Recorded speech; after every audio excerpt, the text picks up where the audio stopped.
Let's talk about the LSU Tigers. We got Shea Dixon here from the Bengal Tiger, and we're going to get some team intel coming out of camp. But first, we had Deuce Gerald's pick the Tigers yesterday afternoon.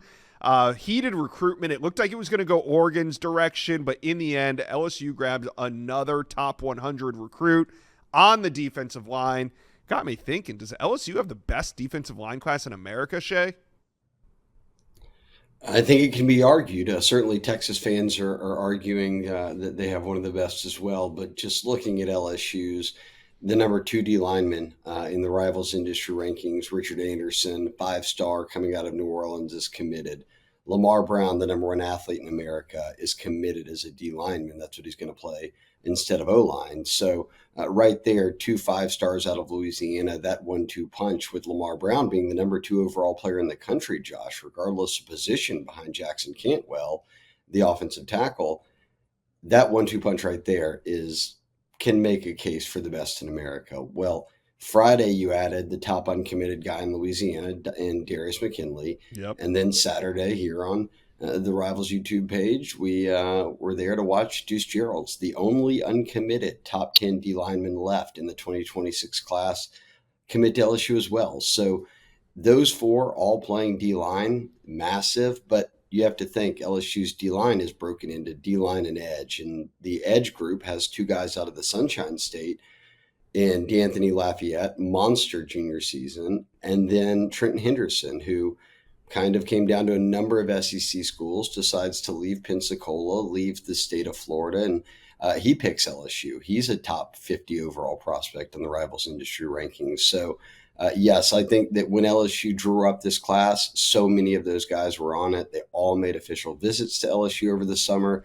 And it seemed to be just kind of checking one off the other, beginning with Lamar Brown right when the dead period began in July. All right. Now, it seems like LSU's not done yet. The number 2 ranked wide receiver in America going to be coming off the board. What's next for LSU in this 2026 cycle? That's the next thing to watch. We've got an interview with Jace Matthews up on the Bengal Tiger right now where he breaks things down 1 week out from his commitment. He's going to do it next Friday. So August 8th will be the date to circle. Auburn has been considered for a long time the team to beat, even though he is in state. I think Ole Miss and Mississippi State are probably running behind LSU at this stage and maybe even behind A&M, a team that is really still pushing for a guy like Jace Matthews, given that they have missed on a couple of receiver targets, and Matthews is kind of the one big fish out there right now. What I'll say is this, Josh, you said it. With Deuce Gerald's, there were months, weeks where people felt that Oregon was the team to beat. Auburn's been that for Jace Matthews, but LSU quietly has just chipped away.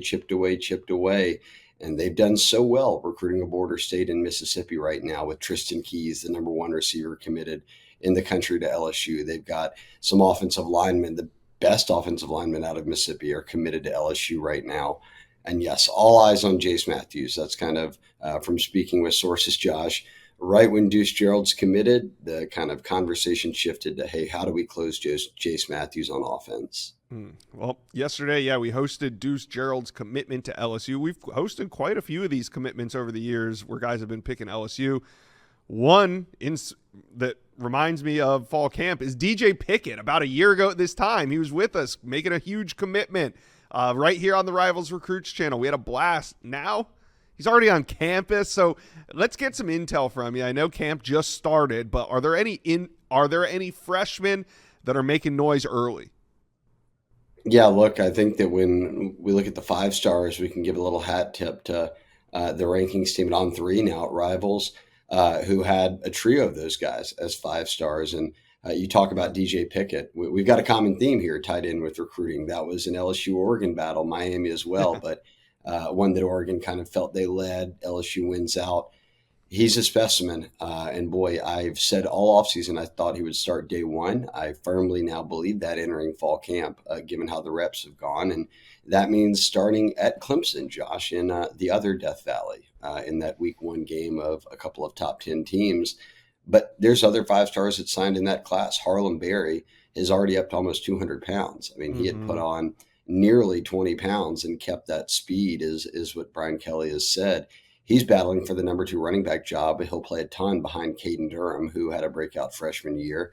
And then you look on the offensive line, Curious Kern, who we named a 5-star finish as one of the top interior linemen in America. He had flipped from Arkansas to LSU, being a border state guy.